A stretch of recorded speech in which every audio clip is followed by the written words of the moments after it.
Long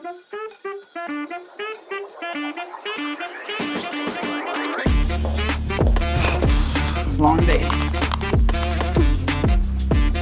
That would have been great. Tell me when. We're in clinical research. Of course I want my cup to the top. So off the clock. Clocked out. Ready for the weekend. Welcome to Off the Clock. This is a clinical research podcast where we dive deep into anything clinical research and we kind of add like a little And extras. weird humor, I guess, to it. Sibling banter. Yeah, if you will. so thank you so much for watching, and we hope you appreciate this kind and of enjoy. style. Entertainment. Yeah.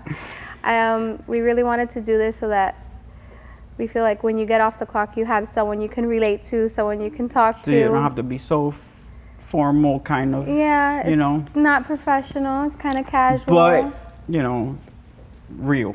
Yeah, This is a real thing. This is authentic. There's no scripts. There's no nothing. exactly. And we would love for you to get a drink with us, have a drink with us. And If we're in your city, let us know. yeah, and enjoy. No, what? If we're in your city, let us know. We'll have a drink with you guys. You No, know? while they're watching, they can get Oh. a drink. Oh, We're definitely putting that.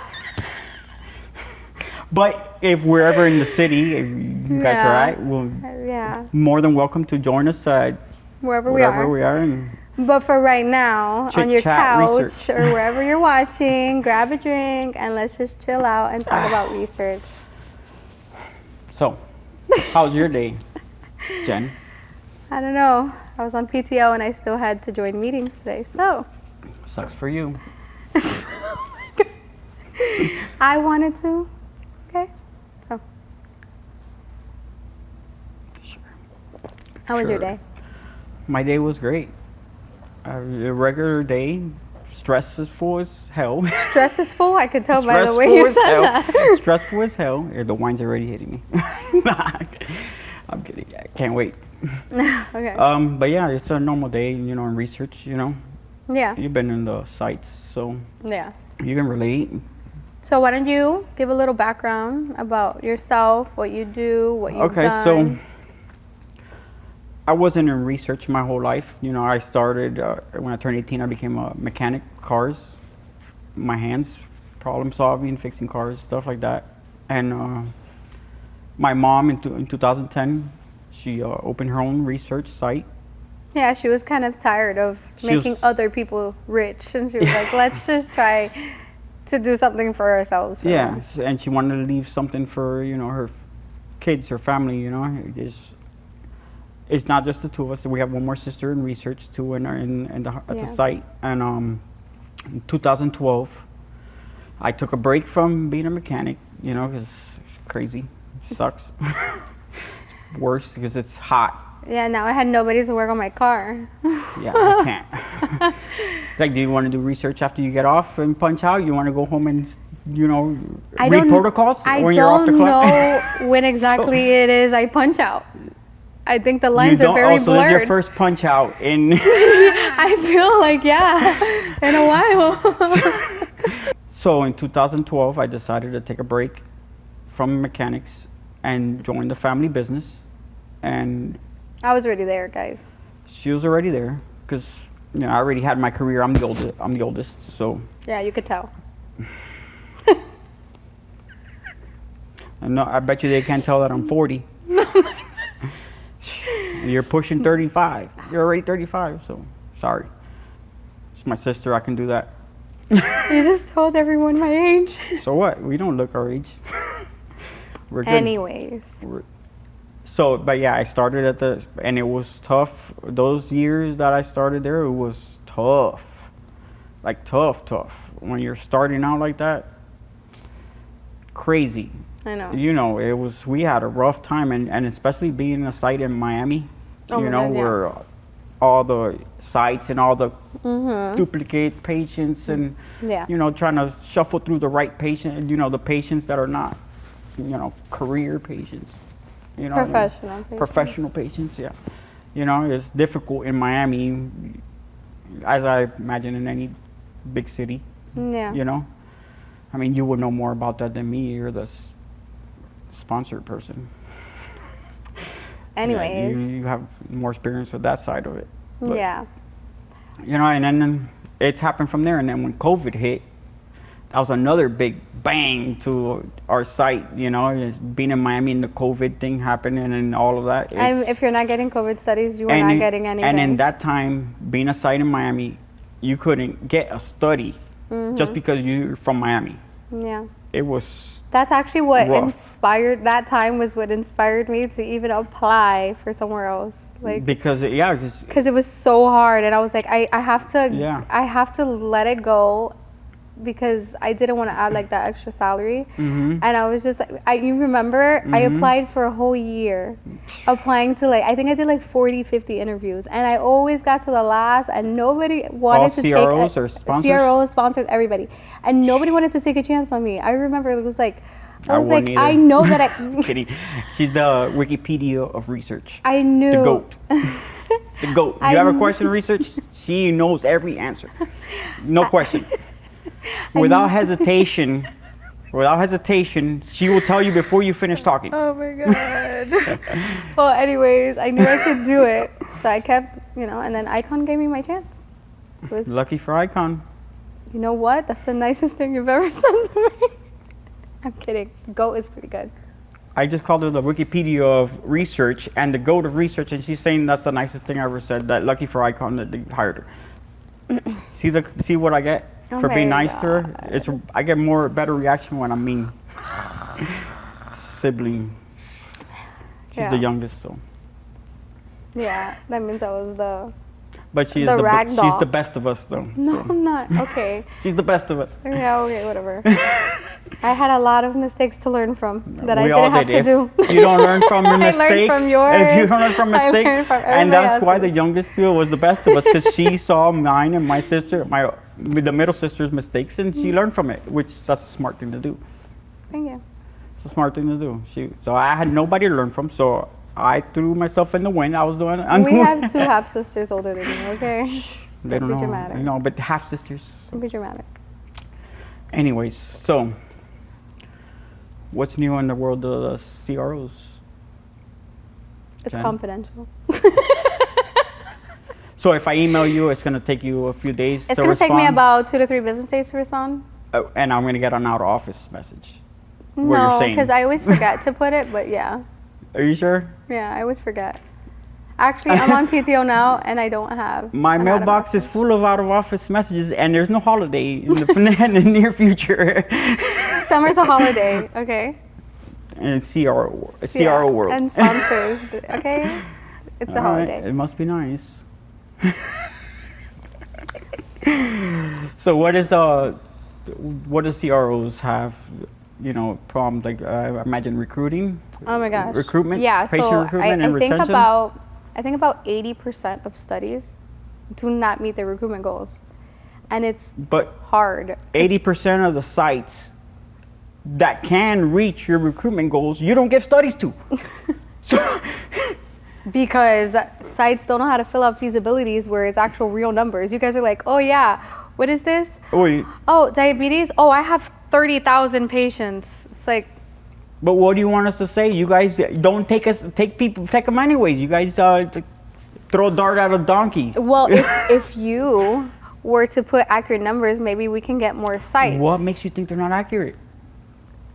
Because when it comes to recruit, you only bring in 10. And that's exactly my point. You guys are finding the wrong sites. Oh my God. You guys are finding the wrong No, sites. and then let's not even talk about budget. Oh my gosh. I have this much experience on this, and we deserve this much. And then, we know we can recruit. And then this time comes and it's like, the patient never came in. Oh, this, that. There's excuse after excuse. And it's like, okay. I can see how that's an issue. Yeah. I can see how that's an issue.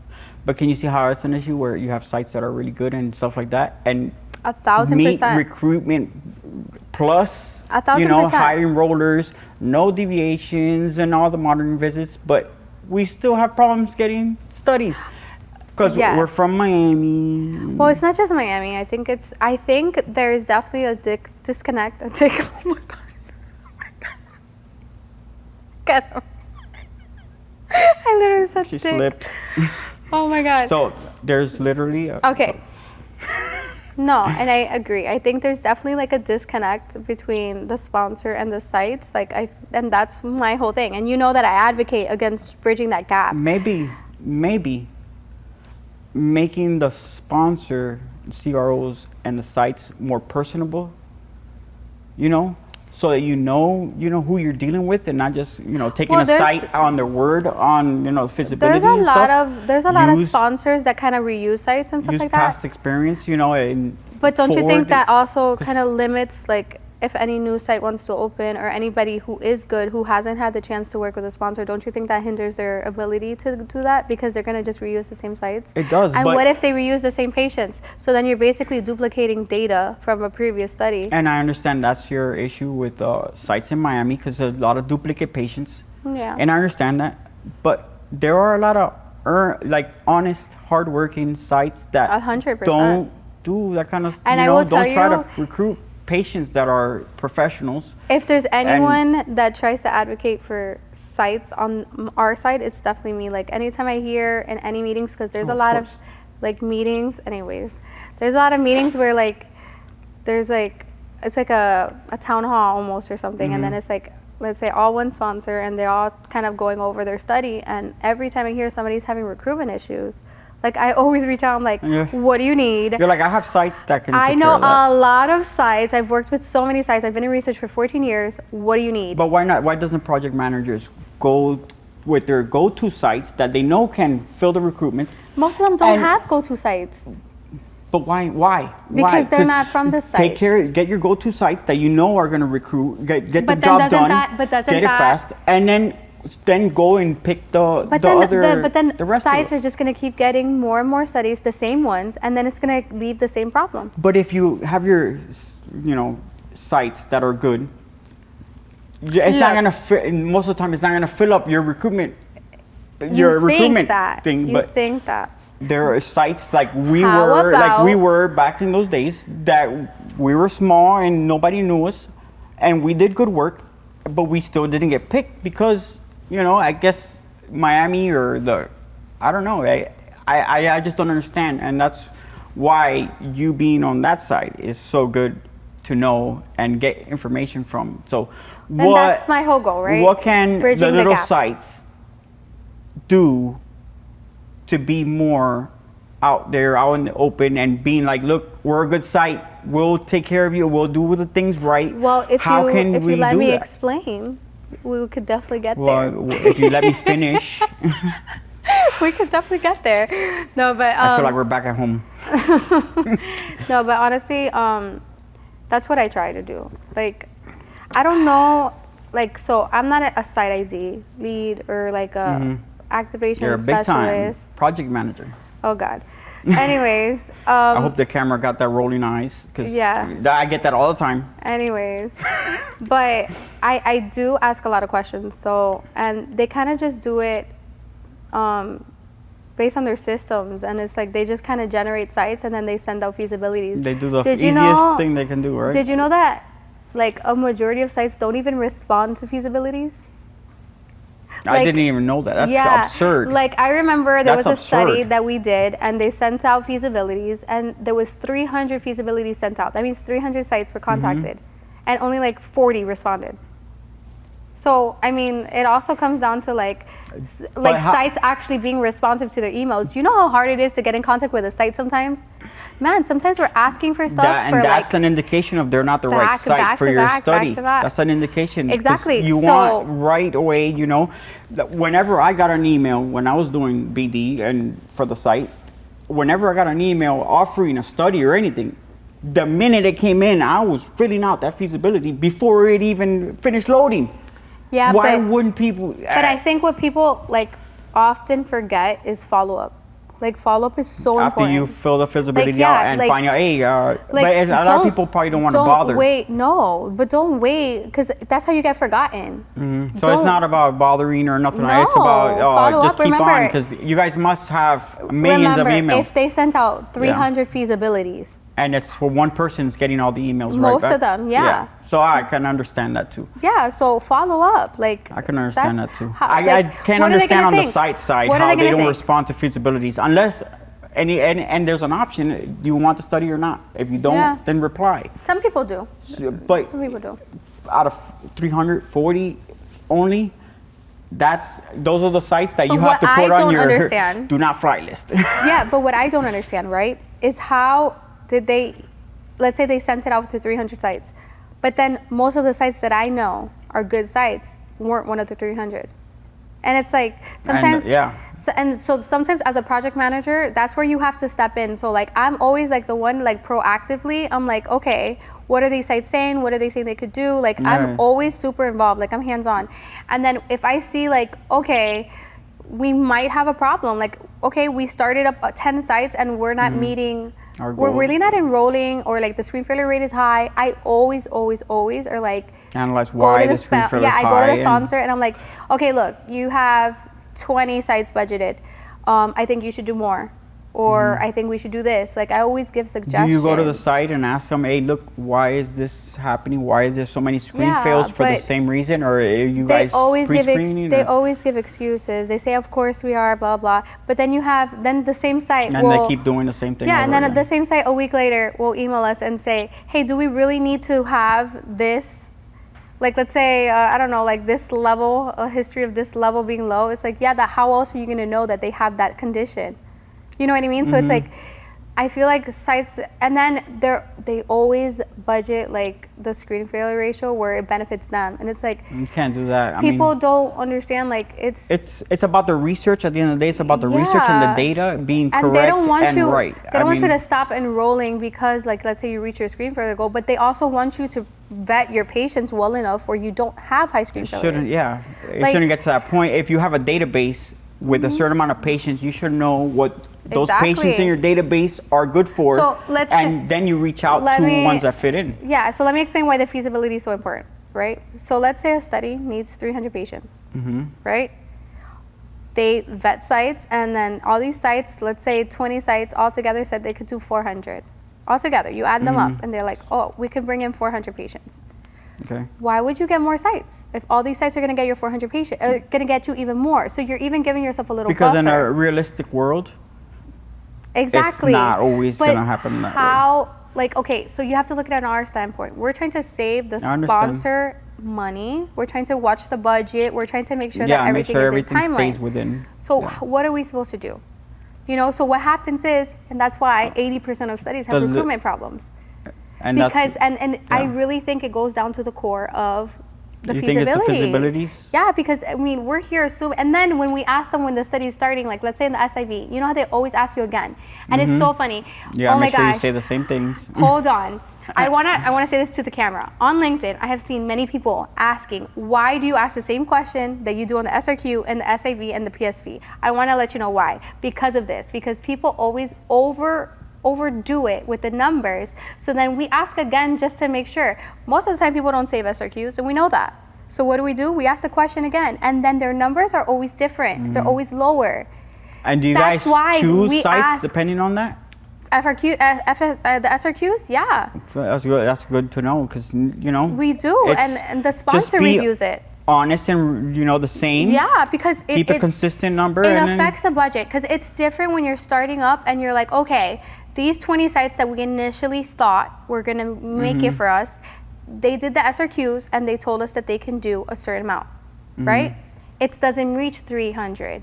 So what we do is in the beginning we'll add more sites, but it saves the budget, because then you're not scrambling. And doing all the startups and extra startups. Because and all then that you're stuff, not scrambling trying to get things done, and then at the end of the day, like so it costs more money for the sponsor to go back and add more sites, like as backup or whatever. So it's like, just give us the real numbers. So like the sites wonder, why do they keep asking us the same question over and over again?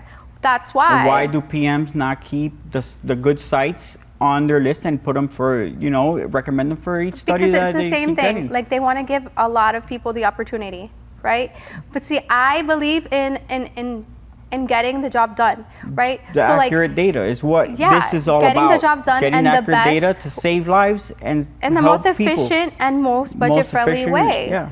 So I look at it as, okay, well, we're not doing well with the sites that we have now, so let's add on sites that I know are going to do the job. So you add on sites that you know after that the I've fact? worked with. Sometimes you have to. Yeah. Because if they weren't selected at the beginning, because I'd imagine they apply. I mean, some sites didn't. Some sites didn't even get the opportunity to apply. So my the site's issues too is so random how to apply for a study. Yeah. There should be some kind of centralized thing but then also, to where you go and you can apply for that, and it's all goes to the same thing. but also think about it. I mean? How many emails right now that we don't have a centralized way? How many emails do you think project managers or like site ID leads or all of these people at sponsors get already from sites? I can imagine. They must, like, our inboxes. Like random stuff, and a lot of stuff are overlooked that are important that you can use because of all the other ones. If you had an inbox just for, applying for the study, I think it would help smooth out that transition to where the people can focus. I feel like we have to be, there has to be a way where we can kind of, like I said in the beginning, kind of bridging that gap. Yeah. Where like when sites do reach out, like we can say, hey, yeah, you know what, let's try. Let's send it. I feel like people in research and in sponsors and CROs need to be more open to those like reach outs. So almost like example, like a Yelp with reviews for the different locations for sites. This site was really good. Reviews from CROs and sponsors, like, this site met their recruitment goal. They're great for diabetes. They're great for this. And it kind of bring up and help the smaller sites that do good work into the good studies. But that's kind of what I guess SMOs and site networks do, and that's kind of why like sponsors and like CROs are going more towards that, because you have someone that is monitoring that for you. We do a lot already, and like to have to like also manage this and do all of that. Like, what's great, Pfizer, they have site care partners. So basically, when they have partner sites and stuff like that, that's really how they work most of the time. Yeah. They usually choose those. And they have like someone designated just for those sites. So like when, let's say I have a problem on my study with a site and they're not responding to me, I can escalate it to the site care partner, and they help us because they have a relationship with the site. So I think it's something similar like that, and I think that's why people like sites and like, sponsors and CROs are going more towards like those SMOs or those site networks, because you have that also additional layer of support from someone. I think that's the way to go, to be honest with you. Yeah, and I feel like you have a site network in place that has sites that are vetted, and they know, they're fast turnaround. And that they have their that in their data's contract. fine, they're good, and they have a contract where they have to maintain a specific, and then you have that person. Why wouldn't the sponsors go for those first? Well, fill up those, and then go for the rest, and then we could find. You guys can find. I think it's getting that contact. Discovery those little sites. Yeah, I think it's getting that contact. So it's like, that's where I want to make sure we're able to bridge that gap and get that contact, Yeah. So I feel like that's where this conversation here is leading to. It helps with, being able to tell, hey, sponsors, like, we know good sites or whatever the fact is, Yeah. And being able to show the two sides of it so that sites can understand from our end, and then also, we can understand from site's end. It really helps having that experience that I have at the site, because before, as a project manager, even as like at a site, like the fact that I was a coordinator, it helps me be a project manager, because before it even happens, I kind of already say, you predict, this is going to be a risk, this is going to be a problem, this is going to be hard for the site. So you already know how to fix that problem when they reach to you. Or when there's a problem, let's say with labs or whatever, I already know the process. I already know what can make labs out of range. I already know those things, so I can be like, well, this is what happens, and this is what this is how you want to fix it, and this is how you can fix it, where it's the most cost effective. And those small sites that are not as experienced as the bigger sites can use help with that kind of information to better their site and make them more out in the. Most small sites have that time to dedicate to studies. They just don't, huh? No, like it's like, think about it. I'm a small site. I only have 2 studies. How much better am I going to do on a study for you than someone who has 30 studies? Then you have 2 studies, 1 coordinator. You know what I mean? But it's like, and it's like you have to do everything, and but either way, they still do a I good can job understand. because they do don't a have good as job, many. but they can't like reinforce or look, we do good work, and reach out They and just don't do the have- extra work to try to Most of them make it a don't point, have the experience. or to make it a point that Yeah. we're good. Look at us. You know what I Exactly. mean? Because they just have 2 sites and they're by themselves and they're running around like chicken with their head cut And off. then a lot of sponsors Because want we were there. a lot of sponsors want like experience with that specific, like let's say indication. So let's say hypertension. They'll ask you, how many studies have you done on hypertension? If you're a new site, you're You not really gonna haven't. have unless you have an experienced coordinator and experienced investigator where you can put, hey, look, I've done this many trials as an investigator, and the coordinator can be like, I did this one. That's different. But being like, a site, it's- new site, when it's hard because really hard you 'cause- want someone who knows what they're doing, so you don't have to overly train them. But then you have to overly pay them to be able to Yes and no. represent you. You know what I mean? And you're Yes and no. starting out. There's a lot of you're sites starting out, that and this really don't. This business takes a long time to It start. does, it does. So when you're starting out, you hire someone that's, a lot of experience. They're gonna expect a lot of pay. No, yeah. So if you don't have the revenue coming in to be able to take care of the high experience coordinator or whatever, Yeah, of course. how long can Yeah. you sustain that? I know. And being a small site, this is the main issue.